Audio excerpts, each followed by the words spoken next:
Well, actually, people who are poor are more generous than people who are rich. If you look at Giving in America, it's a nice book by that title. The author is Anthony Brooks of Syracuse University. We were on 2020 together in November. People who earn $20,000 or less in America give a higher percentage of their income annually to charitable causes than those who earn more than that.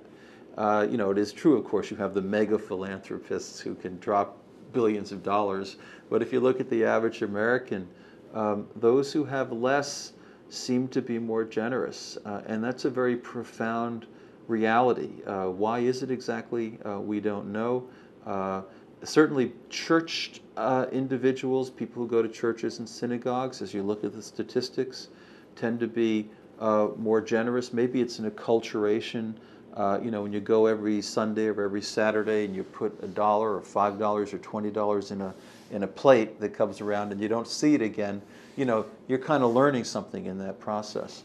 And also those organizations really encourage through their teachings love of neighbor, love of humanity. They typically organize people in ways so that they can be active in various volunteer ways. So there's a sense in which church is a positive factor, synagogue is a positive factor, mosque is a positive factor. You actually have requirements that people contribute a certain percentage of their income in the Islamic tradition, 2% to charity. So it's part of that culture. Do older people give more than younger people? Yeah, that's true too. Older people tend to be a little more generative. They tend to see their lives somewhat as complete.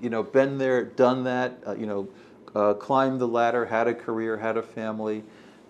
They tend to think, as Erik Erikson, a psychologist, put it in terms of generativity. What can I do now to help the younger people coming up?